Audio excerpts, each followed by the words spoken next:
Black Socrates speaks, Two Different Americas. This piece comes out of Re-Education of the Negro. This is dedicated to Ahmaud Arbery. Remember that case? Since many of you still get angry over the audacity of white folks because you refuse to accept that we still live in two different Americas. This statement isn't an indictment of all white people. Just as Muhammad Ali once said, if a bunch of snakes are coming down the hill, should I wait to see which ones are friendly? Martin Luther King was right about being judged for characteristics other than my skin.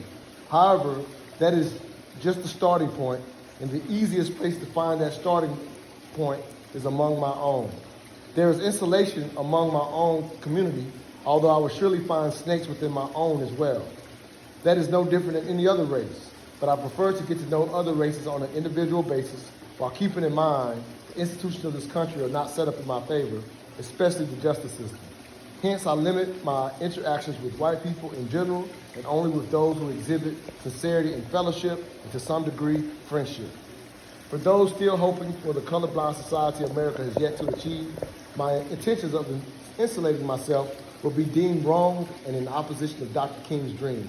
However, since I live in a different America, they will not understand that this position is safest for me. I do not have the privilege of being colorblind. Bernard Kinsey, the co-owner, along with his wife Shirley, of the most extensive collection of African-American artifacts in the U.S., believes the aim of a colorblind society was a mistake. Due to our ignorance and fear, we often fail to respect one another's differences. Also, in many cases, it is impossible not to notice another person's race, along with whatever assumptions one may have, true or false, about that race. Therefore, it is a bald-faced lie to say, I don't see color. Instead, Kinsey suggests the goal of our American melting pot should be to become color-rich, which would cause us to become curious about our racial differences, and that in itself would garner the respect needed for one another in spite of those differences. Again, color blindness is problematic because the effort to see one another as the same is not okay when the bar for being the same or considered an American has historically been set by whiteness, hence, two different Americas. Since this is our country's unfortunate reality, I implore people to no longer appeal to the psychological bar that sets whiteness as righteousness. Do not seek their empathy, and God knows, don't be surprised by their audacity, privilege, or ability to kill a black man running down one of their streets. For any black person who disagrees, you can wait at the bottom of the hill for the good snakes if you like. But as for myself, I'll be living in a black enclave, building up my own community. Visitors are welcome, but not invited. Just my 3 cents. All I ask is that you think. So let me tell y'all this before we go to the first question. The goal of these pieces is not whether you agree or disagree with the piece. The dialogue is about what it evokes. Like the back of the book, it explains how do you read this book. So you're not reading this book like you would typically read a book like, oh, I agree with the author. There's gated conversation here to create dialogue. So whatever you're thinking about, that's what you want to come out. You're not having a dialogue about, oh, I agree with what you said here, as the author. And that's explained in the back of the book. So these are not for agreement or disagreement with me. It's to answer these questions. So for example, first question, and anybody can jump in and take an attempt at answering this question. What is the difference between insulation and segregation/separation? What is the difference between insulation and segregation or separation, in anybody's opinion, based on what you just read? Insulation is a protection mechanism from a world you have to be in. Segregation is a world of separating yourself from a world you don't want to be in. I would agree with that for the most part, and I would say that insulation is an action that we take, where segregation is an action taken upon us in the history of the United States. So we could still segregate ourselves, though. We could, but that's why I say in the context of America, segregation has been an action that has been taken upon us, where against us, and it would be white people on the more consistent with insulating themselves by segregating us. If that makes sense.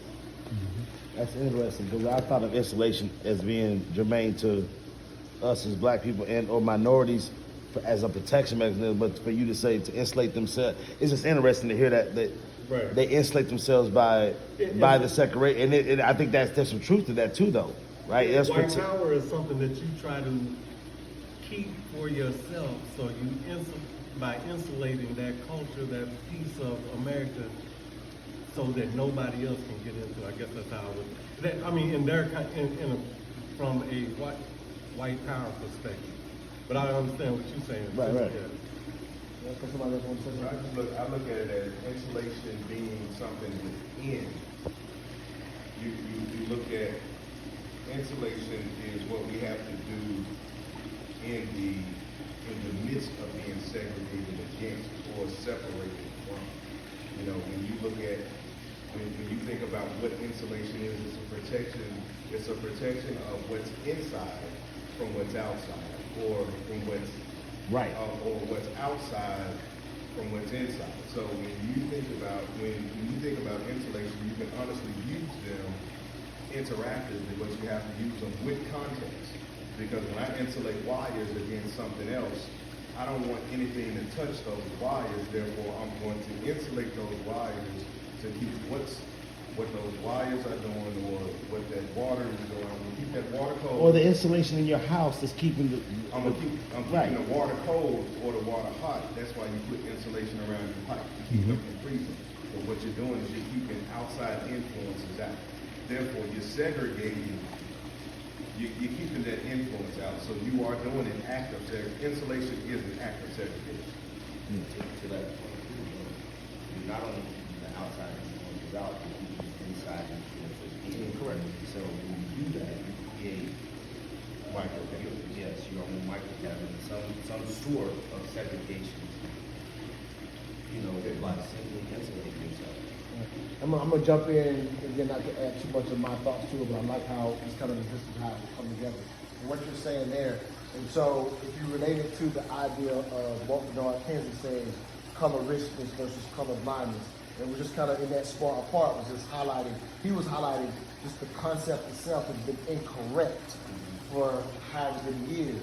So now, if you were to put what you just talked about with color richness, then it becomes okay. If we're going to be curious about one another, so even in your insulation, it's not even an active segregation. You're insulating, like you said, keep certain influences out, keep certain things. You build a richness of your culture, and then as you interact by choice, whether it's work, school, that type of thing, then I'm curious about you now, and so you can have a protection of your values and what you want to support. So it's almost like once we understand color richness, then we won't be even offended by people choosing to live next to each other, because we kind of have a choice now, right? Or whatever. We know historically, some of our neighborhoods were set up for us, per se. Some people haven't left those areas. But again, that's unfortunately a remnants of the intentional segregation of the past, right? And now we say we have the freedom, but even in that choice, we have to master the concept of insulating, and it's a different way to, because when you say those words, segregation and separation, we all know that's wrong, but it's almost like being able to honor how insulation still allows us to have our melting pot, and also keep our own values and richness. And that's something that our country hasn't understood because we try to be colorblind versus colorless. And I think that's the concept of the melting pot, Right. the fallacy. And the challenge with, I mean, metaphorically speaking, you have a melting pot of all of us in it. Melting in and of itself means that you've taken away the values of each of those things. Right. And all of those ingredients are fighting to take over the flavor. Right. So who's winning the flavor battle? The concept that it seems more appropriate is the salad. We all are the salad. I'm able to maintain who I am. The tomato is what it is, the lettuce, the cheese, whatever it is. And the flavor comes in the work of the consumption. That's color. Brilliant. That's color, exactly. So everybody Brilliant. maintains So are we function? Does our society function in a color-rich state though? I think It doesn't. That's the It doesn't. point. That's what he's saying. So the whole Right. point of introducing, I'm just admitting why I introduced the concept of insulation. And like, for example, I did this piece on the show, and people were calling in, and some of the people that were calling in kept thinking it was the exact same thing. I'm like, why do you think I'm calling another name if segregation, if it's separation? So they kept talking about whether some people on the show called in because they believe we should segregate, right? Right. So they were calling the show, keeping it in the context of the words they've already heard. Right. I spent 45 minutes on the show explaining, no, insulation means this. Like, y'all get it real quick. Yeah. I'm just kind of highlighting Right. or whatever, because I'm introducing the concept. Is like, if we understood how to be the salad bowl, I'm talking about as a country conception, if we understood how to be color rich, we actually could appreciate insulating. And I just came a personal choice about insulation was safety for me. But in today's terms, because that word is not the word that's going to introduce, it's going to get, like, even me, this piece sounds like I'm advocating to segregate and separate if you don't understand the word insulation. yeah. And again, I'm giving y'all the insight to how I wrote the piece. Right. I'm challenging it intentionally, leaving it out there for people to have the wrong interpretation. I'm okay with that. And that's why I asked. Play around with this word insulation, even if you've never heard it before. That's why that's the first question. I'm just giving y'all some insight to what that line is. And again, this is not about what I think or feel. It's great to challenge people to think about a new way to look at race and sex. Yeah, can you tie your shirt up because the laces starting to bother me? I'm recording, dog. Oh, sorry. I cut it out. It's fine. Yeah, delete it. We got post-op production for that. That's how you did for real? Clown me right now. Can't even help yourself. All right, let's go to number 2. Oh, yeah, go ahead, please. So I think, though, when we talk insulation, you have to clearly define it in the sense of the South. I think that's the best. Yeah, I got it. It crystallized me then. Because once you do that, now what we're saying is the insulation is we're all together, but I am preserving my identity and my own flavor. I'm my the tomato. own richness, Yeah. even though we're all in here together. Absolutely. Right? Because the tomato is not, it's not like, Right. I'm a tomato. Don't expect me to act like lettuce. right. You know what I'm saying? Right. I think a lot of that goes on. But together we all coexist to make a beautiful thing. Respect me for being a tomato and not a pizza. And that's the beauty of being a salad, right? The beauty of being a salad is realizing, damn, we ain't a salad without you. That's what we did colorblind instead of this. Because And then, yeah, go ahead. colorblind is like making tea.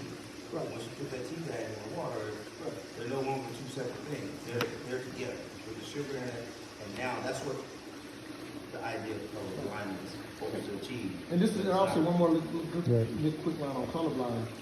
Like when you, this race thing is a tough thing in the country, right? And so colorblind doesn't even have bad intentions if you want to just be honest about it. But now it's just, now that we've assessed it, now people are getting better corrections to, like I said, I can't say you should have been color rich. It wasn't a concept that was understood. The idea of colorblind is just, we're all the same, we're all Americans. But if I kind of mentioned it here, if you're in the default privileged position, you don't even know that being colorblind is dismissive of me. It's just that's why people like when people I don't see race. I just see a right, human being. right. But if you get My but the brother. thing is that comes from a sincere place. If you've been told that's right, you don't know that it's not that you just disregarded me.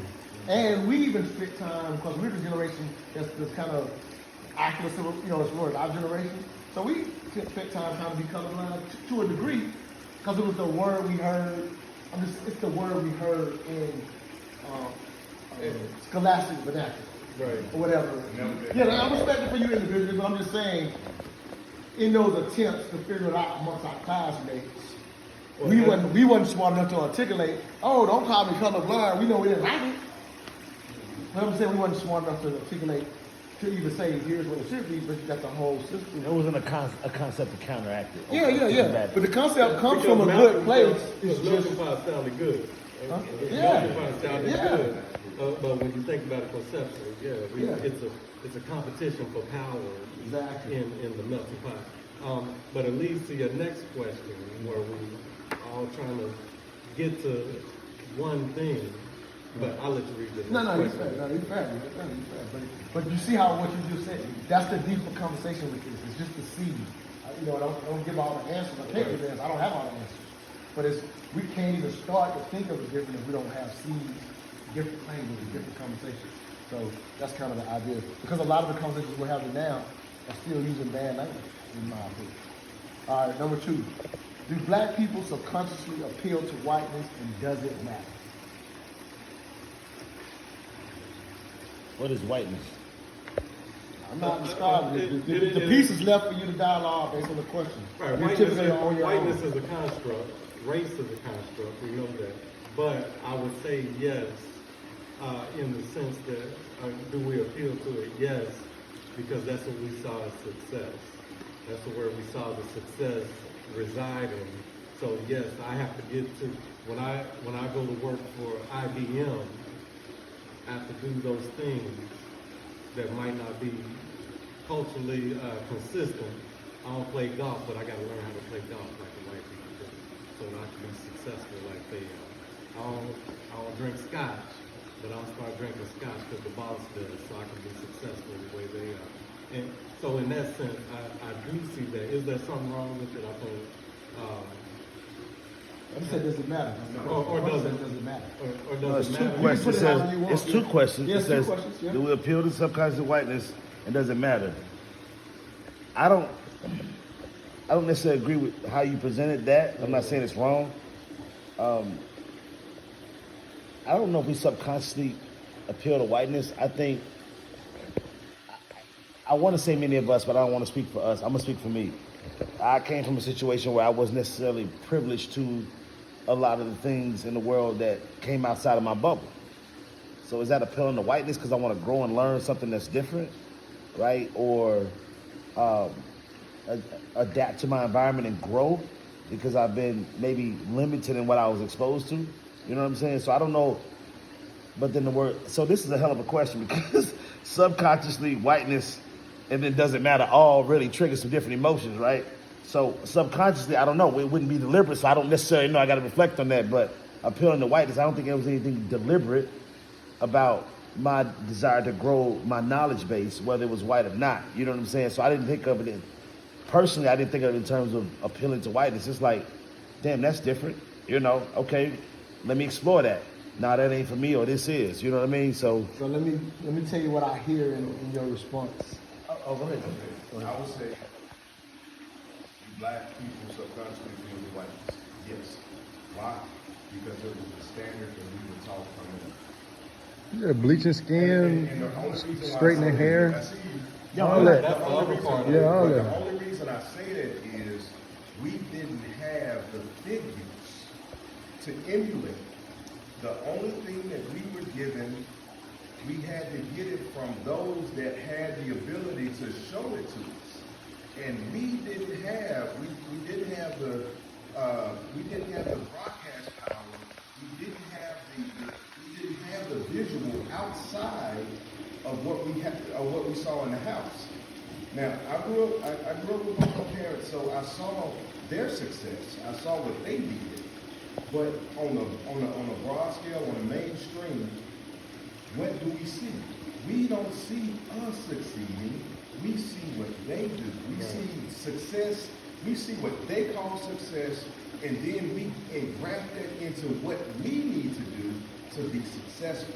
So, if those were black faces, it would be blackness. Right. So hold on. Okay, so let me I think yours is more individual, and he's talking on a cultural level. I'm looking at Broadly.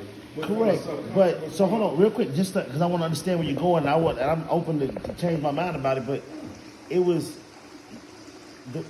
from what I heard, this question says, "Do we appeal to whiteness?" And immediately, or excuse me, what I think I heard you say was that you started talking in terms of whiteness and equating it to successful things, Right. and that's not what necessarily I was talking about. You know what I'm saying? So the vagueness of the word whiteness in this question deserves deliberation to define it. So that in my opinion, to accurately describe where we're going. So what you're saying is not untrue at all, and I don't disagree with that. But I didn't filter. My paradigm didn't digest it that way to say that. I mean, You know, I feel you don't know, and I'm not even arguing with you. I'm not even being combative at all. I'm just saying that what I heard was appealing to whiteness. So what does that mean? White culture, white behaviors, white mannerisms? Is it white? Why is it white success? Or because we did grow up with the Walter Paytons and Michael Jacksons of the world and of that were successful, and we saw there were examples of black success, not numerically, not even equivalent to what was out there, but so we had that too. But I was thinking of it in terms of just, are we trying to emulate their behavior and their culture? And I didn't digest it like that. You know what I'm saying? Speak up, please. Rap, jazz, blues. We weren't emulating or trying to appeal to anybody, but Right. in our soul.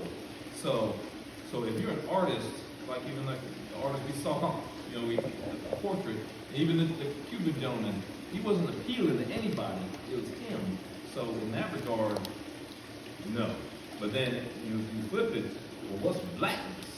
You know, I mean not just color, but like who's black in America? You know, like okay, you ain't black because you didn't grow up in the hood. You know, so it's like, does that make you black? You know, so it's like, So let me say one more thing, and I promise we got. So on that vein, to what you were saying to me, our entire history is built on us defining what the norm was, and it's making our own lane, whether it's the jazz or the blues, or it's us in the 60s and marching and saying, F it, you know what I'm saying? I'm willing to lay my life on the line for people that will never know my name. I will die in these streets, and I will not be a martyr, you know what I'm saying? So I would say that no, that we have, our entire legacy is built on the fact that we defied what the norm was to make a name and identity for ourselves. I'll go back just to the question. I don't think it matters because until you have a agreed upon an actual definition of what whiteness is, you can't go further than that. So because even if you look at whiteness, none of us in here can really say what that means.